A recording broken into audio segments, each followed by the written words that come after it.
Hello, everyone. I'm Greg Weaver. Welcome to the Audio Analyst. Pardon me.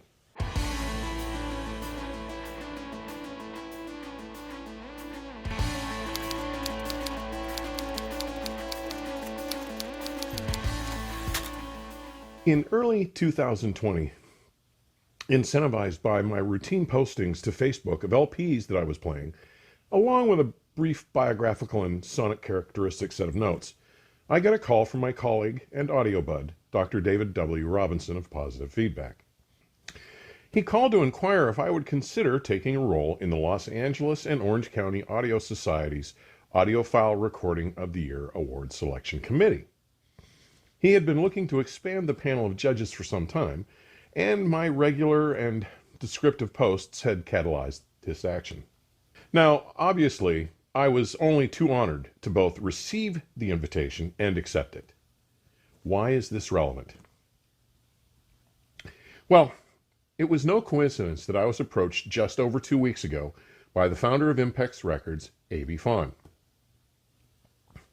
As part of a new release launch that Impex had planned, she had contacted David looking for a recommendation for someone to review this new record. On his strong recommendation, she reached out to me. Now, when she called to talk to me about the upcoming project, Saturday night in San Francisco, because Impex Records is so well known and so highly regarded for their superlative reissues, I made the mistake of thinking it was going to be a remaster of the iconic 1981 Milestone live guitar trio record, Friday Night in San Francisco, by Al Di Meola, John McLaughlin, and the late Paco de Lucia. Now, interestingly enough, when I first spoke to David about this matter after my conversation with Aby, he too had come to that same mistaken conclusion. But no, this was going to be a new release. That's right. This is an entirely new album of previously unheard material, a companion to the famous and legendary guitar recording Friday Night in San Francisco. This release features different material recorded by the same engineer, Tim Pinch, and using the same gear used to capture the famous Friday night sessions, also from the Warfield Theater on Market Street, but from the following night, Saturday, December 6th, 1980. Now, I'll be taking you on a deeper dive into this story behind the making of this remarkable record in an upcoming episode, including how it came to happen in the first place, and including sharing interesting and pertinent details regarding the production. But AB wasn't just sending me the record for review, which drops July 1st on both LP and SACD. No. Al Di Meola, the driving force behind this new companion record to Friday Night, had agreed to do a few interviews with select media outlets and reviewers, and I was one of those few lucky enough to be given that opportunity.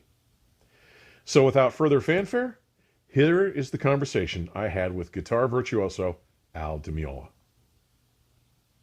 All right, everybody, here he is. Al Di Meola has chosen to spend a few minutes with us today. He's very busy. Al, you're going to be starting, as I understand, you're going to be starting a gig at the Blue Note Jazz on West 3rd Street tonight, and then you're headed off on an EU and world tour in mid-June too, right? Yeah. We've already done 2 nights. We started Tuesday. Oh, I thought it said Thursday on your site. My apologies. Yeah. Then Tuesday through Sunday. And Cool. Then after that, we go right to Israel for a week. Then right over to Europe, all over Europe. I'll be away for 2 months. Wow. I assume you love playing all the time, right? Well, I like to have 2 weeks and then a break, and then 2 weeks and a break. But this is, you can't be choosy and picky. After 2 years being off. Wow. So it just came with the whole COVID. Yeah, it was just that so many offers were coming in at once, and because we were off so long, it was like, okay, let's do it. Okay, let's do it. Yeah. Well, it makes sense. Yeah. So now your talents first showed up on my radar about 1974, which coincidentally I got to see Miles Davis and Stanley Clarke completely by accident live at a jazz club in Pittsburgh. But that was the year you stepped in to replace Earl Klugh, who had recently been replaced anyway with Return to Forever with Chick Corea. Now, You were still pretty young then, right? Just like 19 years old? Yeah. You blew off your Berklee College enrollment to take that gig. Can you share Well, with I'd us how gone to you got to Berklee. that point? I went to Berklee the first time and left to play with Barry Miles Quartet. Oh, I didn't know that. For maybe a 9-month thing. And then I went back to Berklee because I felt like I didn't do enough of Berklee. And within the first or second semester, I don't recall, I got a call from Chick. Yeah. So it was the second time I went back. That had to be pretty cool at 19 Yeah. years old, man. Mm-hmm. Now you played and toured with Return to Forever for like 3 LPs, and then as they were kind of disbanding around 76-ish, that's when you launched your solo career. And Right. I got to tell you, it was your second release, Elegant Gypsy, that really grabbed my attention. I mean, right. Not only did it showcase your mastery of jazz fusion and Mediterranean and flamenco growth, but it went gold, which is not exactly typical for a fusiony jazz Latin type guitar album in its day, right? That's right. Yeah. Yeah. It went really well. A couple of songs on there are actually treated like a hit single in some foreign countries, like the Mediterranean Sundance duet with Paco and Race with Devil became, radio airplay pieces. So I was surprised it didn't go 5 platinum, because it was really big, It was huge in its day. It was fabulous. Yeah. Yeah. Yeah. Now, it's no secret that in 1981 you played, well, in 1980, the album came out in 81, you played on this little album called Friday Night in San Francisco that's become a legendary recorded performance. Yeah. Now, you played with 2 other guitar masters, Paco de Lucia and John McLaughlin. Mm-hmm. Paco was a Spanish virtuoso flamenco guitarist. He was one of the leading proponents of the new jazz flamenco style that was going around. And John was an English guitarist who was kind of a pioneer in jazz fusion too. And he played with Miles on a lot of his electric stuff. Right. But in this wonderful documentary that I've gotten to see, and we're going to link in this video, the Discovering Saturday Night in San Francisco video, you mentioned that you felt that the fact that the 3 of you had played together every night for like 2 months straight was the major factor that generated the magic that comes across on Friday night, and it carries over to the people. Well, we were really trying desperately to, when we got up there, we were out of our comfort zone and really trying to impress one another, and in turn, then the audience got the benefit of watching this kind of guitar competition in a way, and but it was in good spirit, and then it was in the age of no cell phones and no computers, so we had those extra 5, 6, 7 hours that we spent on our phone to practice. Yeah. And it was the height of the recording industry as well. Yeah. So it was just a great time, Absolutely. Now, what started that journey? What finds the 3 of you guys playing together at the Warfield in December of 1980? First, it was Paco. I kind of discovered Paco in Spain on a 1974 tour, which was my first tour with Return to Forever in Europe.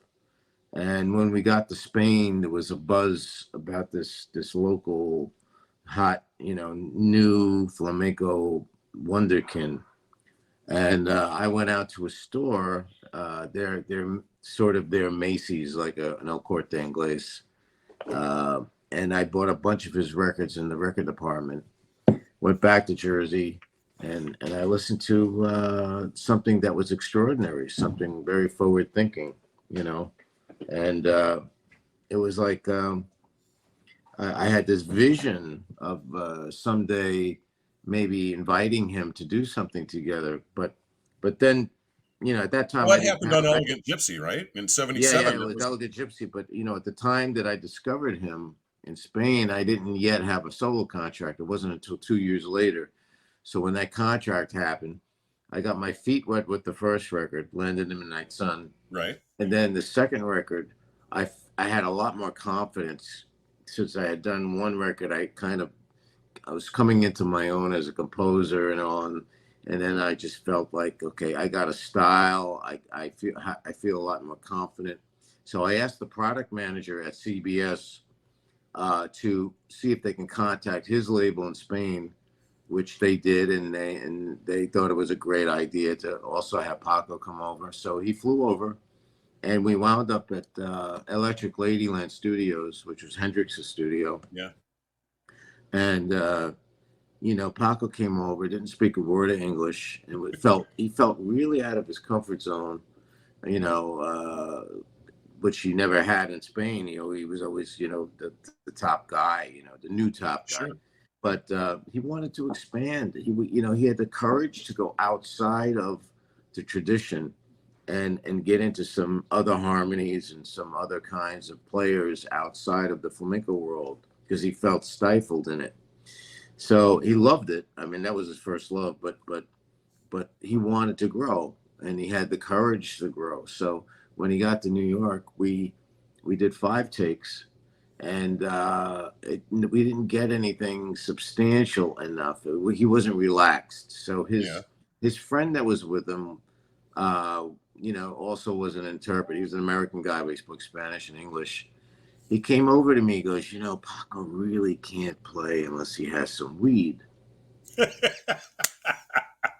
So I said, well, I wish I had known that in the beginning. And I don't smoke, but I happen to have my friend in the next room who came with me to the studio, and he's like a weed head, he's constantly high from weed, He's like this older hippie kind of guy, that's like my big brother. And when I called him in, I say, Michael, I said, Paco really needs some weed, or else we're not going to get this done. He said, oh, I could take care of that. So he went out, and we started the next day. Paco comes in totally lit up, and that was the first take. Wow. It's a great story, man. Mm-hmm. Now, in that video, you also mentioned that you kind of expected to have your butt kicked by John and Paco. Was that because these guys were older and more seasoned than you, or, I mean, you were still pretty young, but man, you had the jump, I thought. They were definitely older and more Look, Paco came from a different world, so yeah, what he was doing was like, holy mackerel, how am I going to compete with that? And John was already established, well established, and he was one of my favorite players at the time.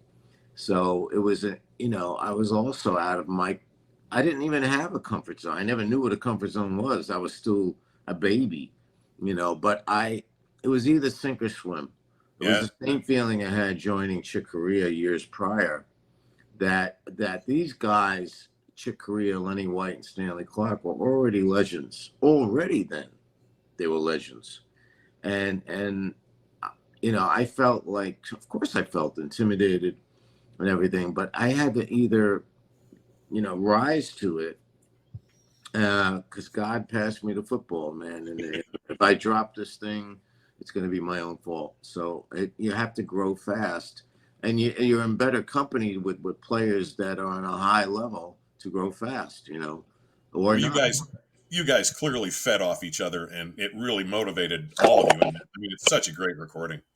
Now, this new record, it's Saturday night in San Francisco, which is an appropriate title. It's the December 6th sessions.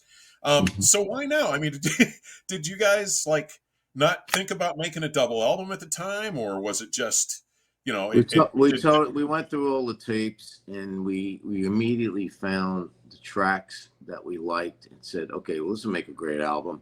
And we weren't thinking of a double album, which really it should have been. Yeah. Now that, after 42 years, listening, it would have been a very successful double album, because people can't get enough of the trio.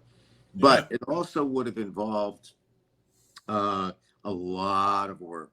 Yeah. I mean, a lot of work, because I spent weeks with an engineer editing, because we had to fit these songs on vinyl. Sure. The 33 vinyl and the 45 vinyl, which is different kinds of time limitations on each side. So, that was the trickiest part of working on these tracks. But prior to that, we had to I took it upon myself, before I even called John. I wanted to see if I can, get the sound preserved. So what we do is a baking process that happens. And I had it done in New Jersey. And, and then I was transferred at a lower speed. And we found out that they transferred it to Pro Tools at a lower speed. We had it redone at Skywalker. Skywalker, yeah. And which are the best, for reserving not only audio but also visual movies and things like that. Old movies. So, most of the time was spent on the editing. We had to get a piece like John's piece, Meeting of the Spirits, which was originally 24 minutes. We had to get it down to 14 minutes. Wow. So I had a real heavy task of, of course, not upsetting the guys too much, John and, especially John. But, when prior to that, he listened to, a couple of the tunes and was knocked out because he forgot we played Saturday night. Sure. I had to send him something. And, I had to tell him, look, not only do we have a second night in San Francisco, because he forgot, but I had to tell him that the sound is really good and you should hear it, and they're all different songs than what's on Friday. It's a completely different set, right? It's a different set. It's not a different set. We played all of those songs that you hear on Saturday night. We played them in addition to all the songs of Friday night. Right. So the whole show was like a 3-hour thing. Wow. Well, it's pretty impressive. Can you give us a quick run through on the material on the new LP? I mean, I know there's solos from each of you, and then there's group, with the three of you feeding off each other and playing together really well. But everybody gets a solo. You even put the Bill Graham introduction on the front of the record too. That was my idea because I'm a big Fillmore guy, Absolutely. I see you're wearing the shirt now. Yeah. I grew up with the Fillmore. Yeah. And Bill was like a hero to me, my memories of Bill are so incredible. Even when I was a kid in high school, going over my buddies to the Fillmore East, and Bill, everyone knew Bill Graham because it was Bill Graham's Fillmore East. Yeah. Bill Graham, he would come out in front of the Fillmore, and with all of the kids online and wrapped around the block, he would be out there just observing how everything's going. And then you'd always get like somebody screaming at him about the ticket prices. Like, why are you ripping us off? You're like a capitalist pig and blah, blah, blah, like that. And Bill, instead, he didn't have to like really engage with them, but every time he would say, hey, look, tickets are $350, $450, $550. I have to charge these outrageous prices because you got people like Elton John charging me $5,000 a night. And every time, when I became friends with Bill and he, the years that he was booking my own band, I always brought that up. I said, I'll never forget how you took the time to explain those dirt cheap ticket prices. So anyway, yeah. Yeah. So I've always supposed that you were playing a vintage Martin D18 back there, something like from the 40s or so. They don't work. They don't work very well. When you play up in the high register, it's those guitars are not designed for that type of playing. Where I found that the Ovation was very, very conducive for this style of playing, even when you go up in the upper range, because the upper range was more level. Whereas you go up, if you play in let's say the lower range of a Martin and you're playing, big open chords, it's beautiful. Yeah. But everything we were doing was at lightning speed. So to get some thickness when you play up high, it was better suited for an Ovation. For me, No, the action was closer to an electric, which I had not yet graduated to at that point to a nylon, which is a whole other animal. Well, it's pretty cool. I couldn't find the research anywhere. I looked everywhere to see what it was. So I'm glad you finally settled that one for us. Now, I know you're really busy getting ready and rehearsing, but I'm very curious to learn if you've had any feedback from John or from Gabriella, from Paco's widow. Have they had anything to say about this super recording? I mean, and I'm just going to add real quickly. I think they're extremely happy about it. I know that, John he waffled back and forth between saying, I don't know if we need another one, kind of. But I said to him, look, if we wait any longer, these tapes are going to disintegrate. Yeah. And then won't even have an option. But I think out of the just the respect towards Paco and make it a tribute, make it more like a tribute to his existence, and the impact that the trio had was far greater than John can ever realize. I mean, he doesn't realize how much people love Friday Night in San Francisco. Sold 7 million records. Who does that? It's an absolute classic. Who does that? Yeah, it's an absolute classic, and it's everybody uses it as reference because the Impex 45 RPM pressing is just stunning sounding. As John did hear it, he did hear everything. I ran everything by him, and it was very much he was never left out. Yeah, it's just that in 2020 we were in the COVID period. He couldn't travel, and I would have preferred that we do it together, so there's no animosity later or anything like that, or jealousy that I took the reins. But I had these tapes. Somebody had to do it. Yeah, I had these tapes forever, and I got his blessing to do it. It wasn't an easy blessing, but I got his blessing. And but then he went for it, and I sent him the tracks, and there was one edit he didn't like, and so we fixed that, and in the end, I think we got a pretty good product, and I think the fans of Friday Night will appreciate that there's more. Oh yeah, that happened on not only Friday, but it happened on Saturday. Now we could have called it Friday night, the other song for Friday night, but we did play a Saturday night, so it made more sense to not make a thing like a re-release or something, Well, I'm assuming that you're as pleased as most are how this came out. I'm an audiophile. I sit in front of some ridiculously expensive audio gear and listen to records. And I got to tell you, the brief taste I've had of this LP, I think it's at least as good sonically and musically. I mean, there's some whiffs that, like, immediately out of the gate, the opening cut, you're like, oh, that's so familiar. Oh, wow, wait, no, it's not. But sonically, I got to tell you, I think it's a stunner as well as the music is. I think people. Well, it captures a point in time, right? That's what recordings are about. It captures you in that period of time when we were like that. Like, in other words, our chops were so crazy good at that time, and our conversations, our interplay was at a very high level. Yeah. At that point in time, it's different now. Like now, if I have to analyze myself, I'm more of a composer now.